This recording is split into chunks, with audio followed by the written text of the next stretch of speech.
Well, this is exciting. Last time I gave this class, it was like 2 years ago, and it was 3 hours. So we're going to do it all in an hour, or maybe 45 minutes, okay? So if you feel like we're rushing through it, we probably are. But I think we should be able to get everything in that you need to have to be able to do this at home tonight. You could go home and start muscle testing all your kids. Muscle test your spouse while they're just sitting there like shaking their head, right? Okay? Okay. So for those of you who don't have notes, it's okay. The very beginning, it's just, I like always starting with some quotes and some comedy. I don't know if it's really comedy or not, but who here is actually familiar with muscle testing? Like they already do it at home? Sort of. Okay, good. So we got a good mixture of a crowd here, okay? Okay, why is everyone here? Just raise your hand and tell me why you're here. To learn more about muscle testing, okay? Be more confident, okay? Good. This we'll go over all that so that you're real confident by the time you're done. That is great, okay? I know you're getting all red now. That's funny. Yeah, that's right. Save money, right? Save money. Because I have some patients that are like, man, if I just knew how to do this, and I wouldn't have to see anymore. It's like, well, come to the class. But then they still come because now they understand there is a limit, to what you can do with your family. I have the same dilemma at home. Like I feel like I'm awesome at muscle testing, and then I go home and try to test my wife, and I don't know what it is. And you'll find that as you try to test like your spouse and your kids, you may have like little blocks come up, and you can't figure it out, so you got to find someone else. You go to your neighbor, or you go to Dr. Joe, or whoever else is going to help you out, okay? Okay, any other reasons why you're here? No? All the above. I wanted to make a little bit more sense. Okay. I don't really understand it completely, but it helps, so Okay. I want to understand. Okay, so get a better understanding of how it works, why it works, things like that. Yeah, Okay. I'm kind of skeptical. I don't understand it. Okay. Okay, great. So we'll go over that too. Give you kind of an idea of how it works. Okay, we got more notes. Okay. So now my reason for having this class is I do want to help people save money, okay? I want people to learn how to do this because it's an important time of our lives to be able to have this tool, to be able to use it with our families, because there's just so much junk going on right now with the healthcare system, especially with recent changes, and we'll keep it at that. So Thomas Edison had a great quote, and you may recognize this quote. He said, "The doctor of the future will give no medicine, but will interest his patients in the care of the human frame and diet and in the cause and prevention of disease." And so I think what he was talking about had to do a lot with muscle testing, being able to diagnose your own family's issues instead of having to use, someone else's textbooks or having to go to see a doctor. A lot of the power you have is already right there for you, okay? So we got the traditional approach of medicine. Who's all been involved with the traditional approach with medicine? Everyone has here, okay? And who's all had good experiences with it? Okay, just a few. Okay, that's actually really good. I as much as I kind of down on the traditional approach, I'm really grateful for the tools that they have. I've had experiences already within my family where I'm really glad that these guys had these tools to be able to help my family. My wife could have, she would have lost her life early in our marriage if it wasn't for the tools that they had at the hospital. But besides that, the traditional approach is no good in relation to just the everyday stuff that we deal with, right? Okay. Let's kind of skip over here. The U.S. ranks as the least healthy country in the world, ranking number 1 in degenerative disease, okay? But yet, we're supposed to be one of the countries that has the best technology, the best knowledge, best access to healthcare, yet spending more, yes. We have tons more spending in relation to healthcare over here, but yet people's health is they're getting worse and worse, okay? And one of the reasons is because we don't know how to diagnose problems properly. We don't know how to take care of the problem properly once we have diagnosed it, okay? So here's some a funny little cartoon. I'll try to figure out a way to get it on the video. But so Susie went to her doctor with a cough. The doctor says, this will take care of it, and prescribes her the antibiotic amoxicillin. Okay? Then, one of the side effects of getting that antibiotic is getting a yeast infection. So, Susan goes to the doctor. Doctor says, this will take care of it. Gives her diflucan to take care of the yeast infection. Okay? But now that her immune system's depressed because of the diflucan, she goes to her doctor because she's so depressed. And her doctor says, this will take care of it, and gives her Prozac. Okay? And now Susan's on the Prozac, and her blood pressure is sky high, and she's going crazy. So she goes to her doctor, and the doctor says, here you go, and gives her a high blood pressure medication. Okay? But what's not very common is that you get that high blood pressure medication, and a side effect is a cough. And so what does the doctor give her? Amoxicillin. Okay, so there you go. There's the health crisis that we have right now. Okay, it's all about, let's take the part out of the body or just give you a pill. Okay, and that doesn't work for us. But at the end of the day, that's what insurance covers, right? So that's all that matters, right? Insurance covered it. Is that all? Is that all that matters? No. Am I asking just obvious questions? Okay. So, and again, we've got all this healthcare coverage, yet we still got all these healthcare issues. And so, again, muscle testing is going to give you some power to be able to take care of all that. Okay. Let's see. Let's skip over the stress part here because I don't think we need to go over that.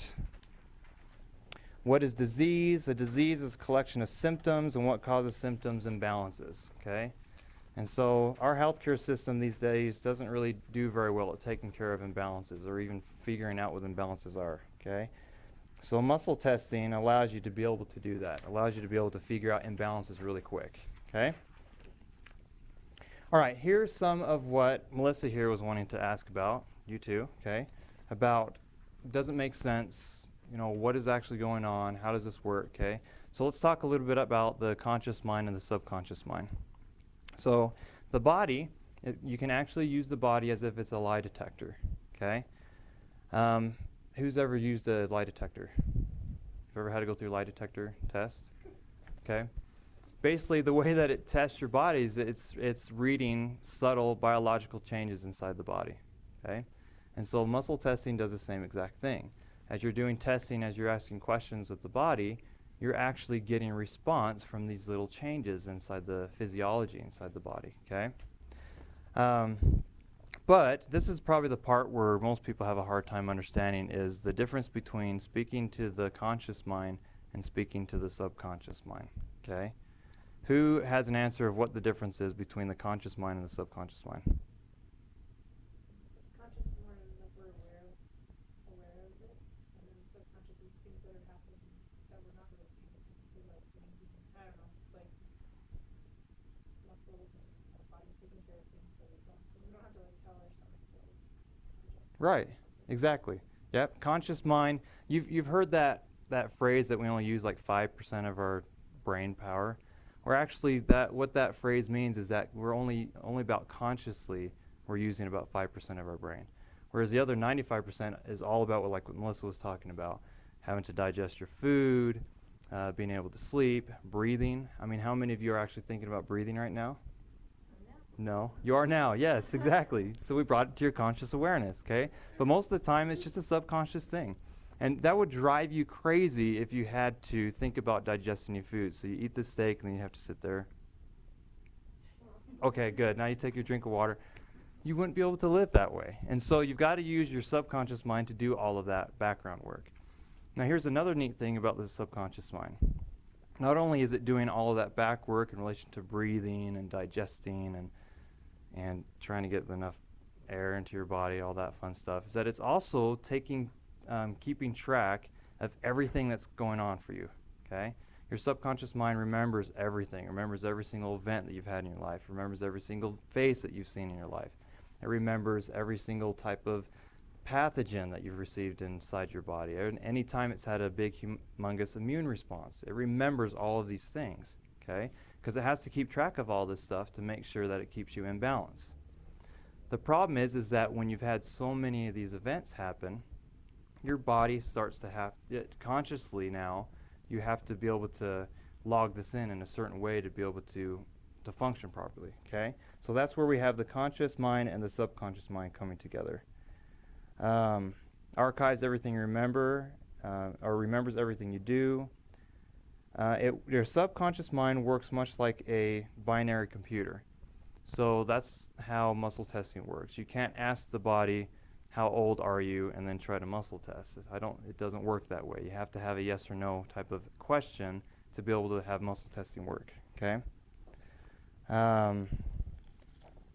Okay, here's a really neat thing about the subconscious mind also. Is the subconscious mind has access to all the information that's connected to you, okay? You see that picture right here. You've got the big iceberg there, okay? You've got the conscious mind is the tip of the iceberg, and then you've got the subconscious mind is that big part underneath, okay?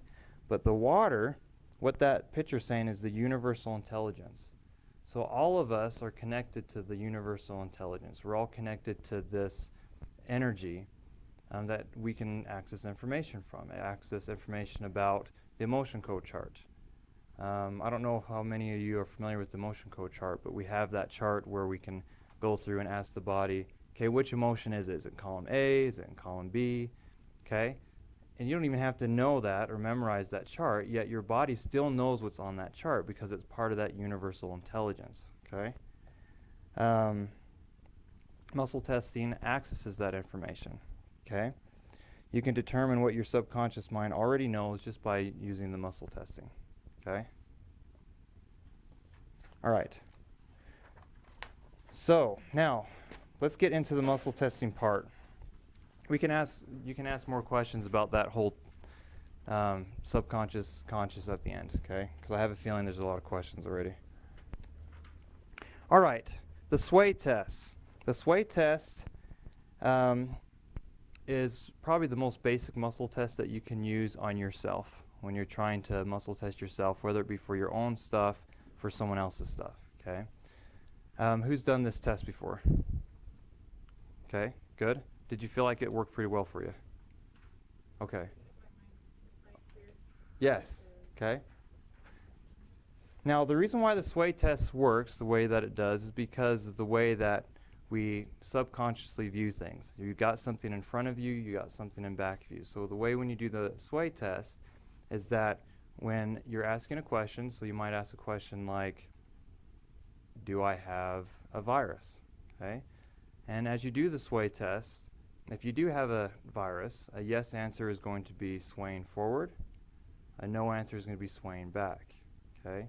The reason why it works that way is because subconsciously we are working with stuff in front of us all the time. So like food and driving, all that stuff. So anytime there is something that we're working with, something that is going on in our life, we want to go forward. We want to move forward towards that. That's why you can get a yes answer by swaying forward, okay? We hardly ever work with anything behind us, okay? So that's why a no answer makes us sway back, because we're going away from that information. We're going away from what we're not working with. Does that make sense? Okay? All right. So the Zwei test. When you do the Zwei test, it's very important that you keep your body nice and balanced, okay? And you also need to make sure you keep your mind really clear and concise with what you're trying to ask, okay? So when you start asking questions using the Zwei test, it may take a couple seconds before you actually get an answer. So you may be standing there, ask, do I have a virus? It may take a second, and your body will actually rock backwards, okay? No answer for that one. Or you might sit there for a second, and your body will sway forward, okay? We'll go through that here in just a moment so you can all feel how that feels, okay? Okay. Testing others. There's a proper form for testing others when you're using an arm test, okay? First of all, you want to make sure that you're using an arm that is going to be strong for them, okay, whether they're left-handed or right-handed. So that's always a good question to ask what's your strongest arm, okay, before you actually do the test. You also want to ask the person that you're going to be testing, do you have any shoulder issues you need to be aware of? Because you're going to be using their shoulder muscles to do this muscle test. If they have a bum shoulder or a blown out rotator cuff, you obviously don't want to make it worse, okay? If you can see the picture right here too, the girl who is actually being tested has her arm straight out in front of her, okay? There are variations to that. You can have the person hold their arm out to the side, okay? You can even have someone laying down having their arm out in front of them, okay? I've noticed too that sometimes you may need to vary where their arm is sitting depending on how strong of a person they are. So if they're a really strong guy, you may actually need to have them put their arm about 45 degrees down, because that's going to decrease the muscles that are being used. So now he can't muscle away from you. You can actually get a better test, okay? Another muscle test too with their arms, that you can actually have them hold it like this, and they pull this way or they pull this way.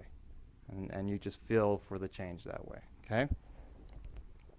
A good thing too that they're showing in this picture here is that the person who is doing the testing is also stabilizing that person's body, okay? You don't have to do that when they're laying down.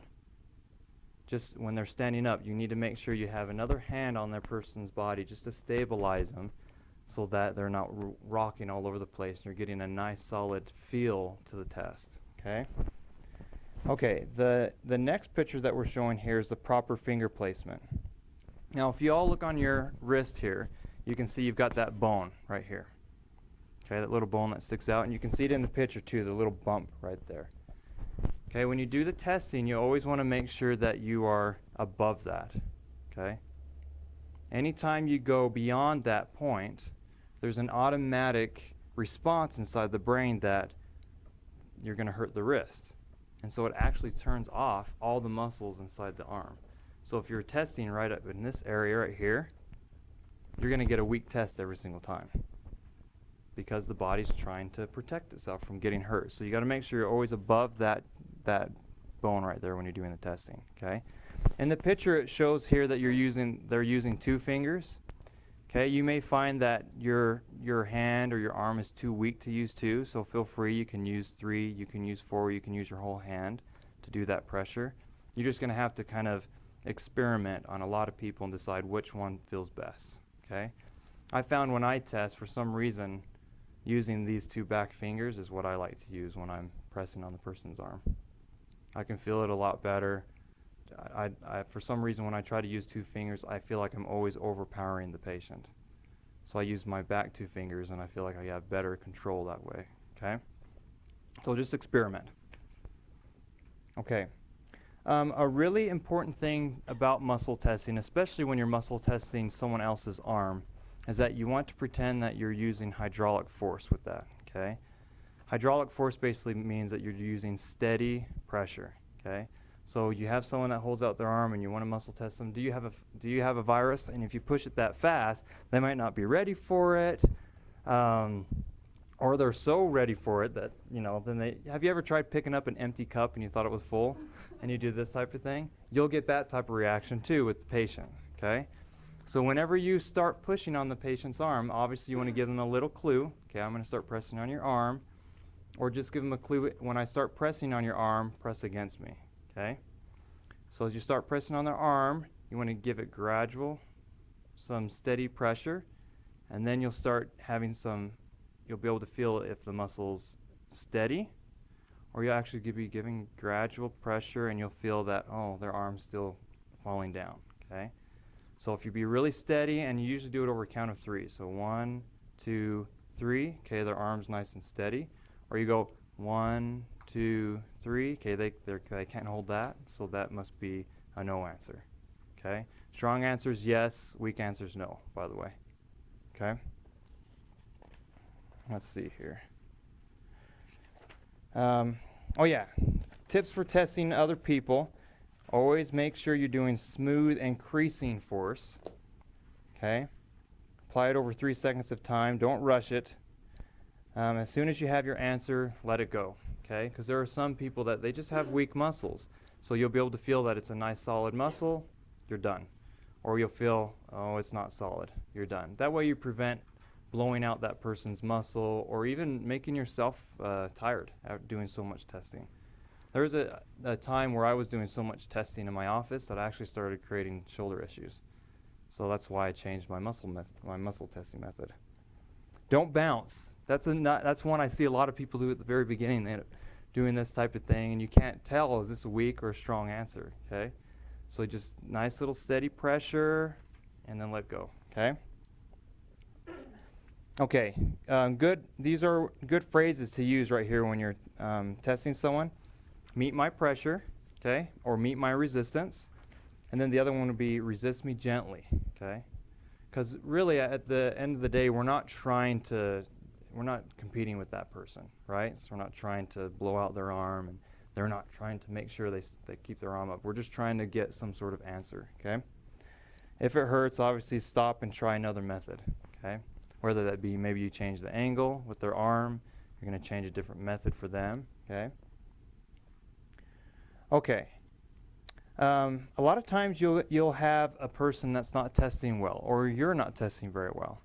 So reasons why you might not be testable. Dehydration. So when you're doing muscle testing, you're using a lot of energy in relation to that person, okay? So that person's body needs to be hydrated so that they have plenty of energy flowing throughout the body. And when you're not hydrated, you're not going to have enough energy running through the body. So you might find that that person is continually weak over and over and over again because they just don't have the energy in their body to hold it up. So if they're not testing very well, then have them go get a big drink of water. And a lot of times you'll find that that will firm up and they'll get a much stronger test, okay? Oh yes, for both the tester and the testee, okay? Many times too they could be dealing with the neck misalignment. So very common, they can have the C1 vertebra misaligned, and that actually creates a disconnect between the body and the muscle that you're testing, okay? Or the brain and the muscle that you're testing. So if they can get an adjustment, or you can align that with some sort of method that you might be using, then that's going to be able to reconnect the brain and that muscle, so then they can be testable again, okay? These are notes from Dr. Nelson, by the way, the guy who created the motion code. He was saying, try rolling with intention to clear a misalignment. So if you have a magnet on hand, you can try rolling the magnet down their back with intention of realigning their neck. And sometimes that actually can work. It can realign their neck and get them more testable, okay?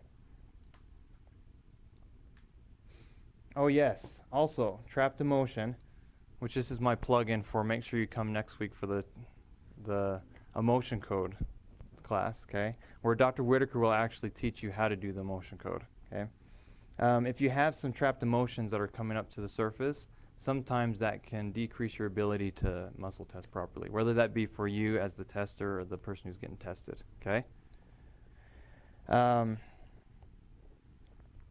Another reason why they might be untestable, and I'm forgetting it all of a sudden, I apologize. I'm sure it will come back halfway through the lesson, right? Okay.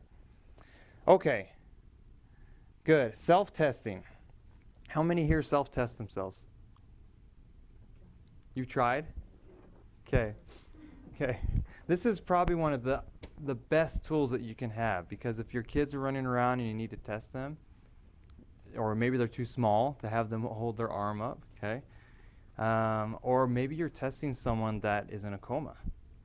I've known of people who have, their brother's in a coma, or you're not going to take their arm and test them because they broke their arm or whatever it might be, and you're the only one that's available to be able to test that person. So you can actually do all the testing on yourself. You can use a Zwei test. That's a really good self-testing method. I don't like the Zwei test. For some reason, it doesn't work for me very well, and I think it's because I'm impatient. I don't want to wait 2 seconds for an answer. I want to know right now, okay? And so self-testing, this is an awesome way to get to that, okay?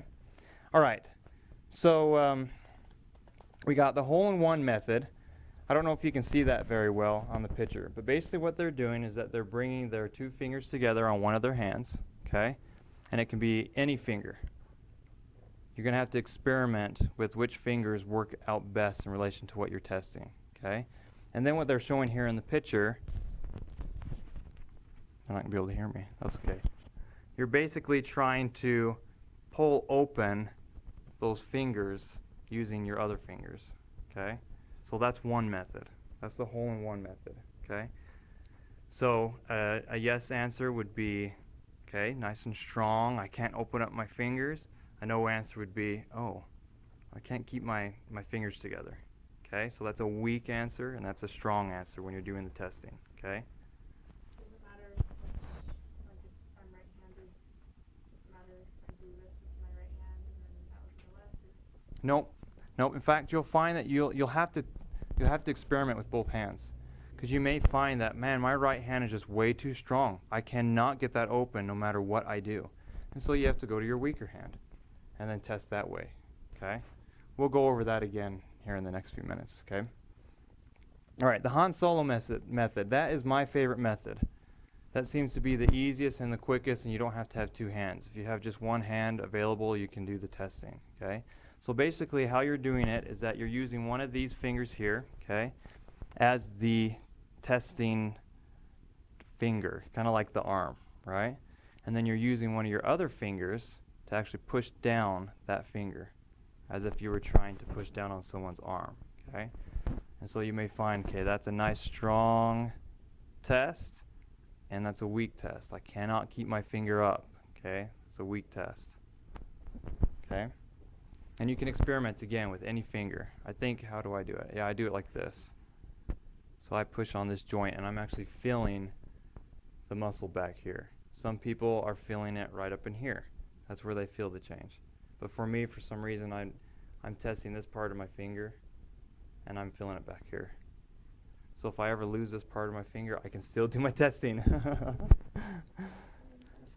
Okay, ring and ring method, okay? That's kind of like the hole-in-one, but now you got two rings instead. And again, you're going to have to experiment with which fingers you like to use. And then what you're doing is that you're trying to pull one of those away from the other ring, okay? Let's see, is this one in here? So you just pull one away? Yep. Pull both of them away? You can try doing both. You can do just one. Again, it's one of those experiments. You have to decide which one works best for you. Another one for the hole-in-one method, my wife used this one really well. You just basically, you're trying to break your finger through this ring, okay? So it's really funny to watch my wife. She's so fast. She's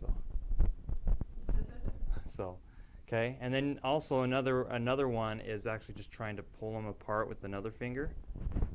So you might need to try to pull them apart like this with the pinky, with your finger. It all depends again on hand strength and how well you feel it.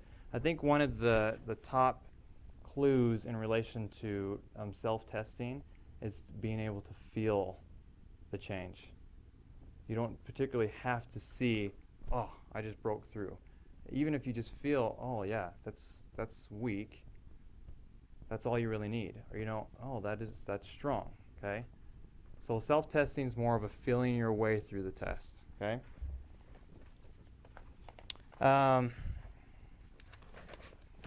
Okay. There's also the elbow test method. I can't do this one. I've tried it many times. It just doesn't work for me. But basically, you've got your elbow like this, okay? And then you use this hand to push down, okay? And again, you got the same rules as with you're doing the arm testing. You don't want to be testing out here, because then it's always going to be weak. You want to be back here above this bone here. And I've seen some people do this really fast. They just look really strong here, and then there's a nice little weak like that. Okay, I don't like it because I can't feel it. Okay, no, this is not in here. Okay, so a couple other tips for self-testing you may want to write down is basically how you go about trying to figure out how much pressure you should be using. Okay. A general rule is to start off with the most pressure that you can start off with when you're doing the test. Okay, so that means just basically clenching your fingers together or really pushing that finger up so you can't push it down. Okay, and then what you do is that you ask a question, or you say yes or no. Okay, so for example, you would say, yes, that should be nice and strong. Okay, no, it should be weak. But when you start off doing the testing, you should do it as strong as you can, and you should say yes, it should be strong, no, it should be strong. If you're doing the absolute most strength that you can put into that test, you should get a strong no matter what you're saying. Okay? So now you start to gradually let off. So you let off maybe 10%. Okay? Yes, no, okay, that's not enough still. So then you let off another 10%. So you got yes, no, okay, I can start feeling that, but it's still not breaking through. I still don't really feel that much of a change. So let off 10% more. Okay, yes, no, okay, I'm starting to feel that. Okay, a little bit more, yes. Oh, now I'm breaking through on a yes. So obviously you've gone too far. So then you want to go up a little bit more. So we got yes, no, okay. Now you know how much pressure you should be putting. And then that's where you start practicing from that pressure. And you just practice saying yes and no, yes and no. Because yes should always be strong and no should always be weak. If you can't get that balanced out, if you're always weak, if you're always strong, then again you might have to look back at are you dehydrated? Do you have a misalignment in your neck? Okay? Are you just not feeling it that day? Okay? Let's see here. Oh, yes. Get out of your conscious mind. So stop overthinking it. I know there's some people that are skeptics here, and sometimes being skeptical will make it harder for you to really feel the change, okay? Just let it go. Just let it be as it is, and just practice with it. Have fun with it, okay? Because all it is a tool. That's all that muscle testing is. And so there's really no logic. You really don't need to be thinking about it logically at all, okay? Practice hundreds of times in a day. Just practice yes or no, yes, no, yes, no, hundreds of times a day until you just absolutely just feel that difference between a yes and a no, okay? And Dr. Nelson says you should be proficient within 1 to 2 weeks, and I believe that. If you're doing it hundreds of times a day, just doing the simple yes, no, or another good test is to say, my name is Joe, yeah, okay. My name is Bob, no, okay. I shouldn't be Bob. If I start testing Bob, then there's a problem, okay. Probably more than just dehydration. And again, self-testing is about sensing the answer, okay. You may find as you start doing a lot of testing too, is that you'll know the answer before you even test. So testing is actually just another way. It's basically training wheels for your intuition. Okay, we all have this psychic intuition that we have access to be able to just to help our families and friends, to be able to know what they're dealing with, to be able to help them out with whatever emotions we need to clear, or viruses, or whatever it might be. And muscle testing is just one of those ways of really ramping up your ability to hear your inner voice and be in touch with just knowing what's going on, okay? I especially feel that moms, their intuitive powers just go up the wazoo once they start having kids, because you need it. But I think sometimes, you doubt yourself. And muscle testing is one of those ways of maybe getting more of that confidence back. I know my wife was like that. She didn't feel like she was getting the answers that she needed, and when she started getting really proficient at muscle testing and saw that, hey, she was actually getting good results with the testing and the treating that we're doing for our kids, she got more confident, okay? So this is another, muscle testing is really great in relation to increasing your confidence with being able to help out people, okay? Especially your family. Now, Dr. Nelson does say experiment with very, very light resistance. So you get to the point where you can feel that change, okay? You also, one other thing you want to make sure you're watching is that, oh, it's not still 6:30. My clock is dead. What time is it? 7:20? Okay, well then I need to wrap up here in just a second. When you start doing a lot of self-testing, you need to make sure that you're actually watching to see if you're creating any damage, okay? Because when I started doing this, I was using too much pressure, and I actually started getting really sore on my hand, okay? You can get to the point where you could test all day long and not be sore at all, okay? So just experiment with that pressure without causing pain, okay? All right. Final notes here. Muscle testing. Muscle testing is a gift from God to us. I highly believe that. And so this is a tool that I feel like he's given to us. And so we should be using it. Okay? And we should be using it every single day. For helping ourselves, healing ourselves, helping our family, helping our friends. Okay, but muscle testing is not for testing lottery numbers. Okay? It doesn't work, I promise. Okay? No. But I know people who have tried. Okay? Yeah, I haven't tried, but I know people who have tried. It doesn't work. It's not for determining the future.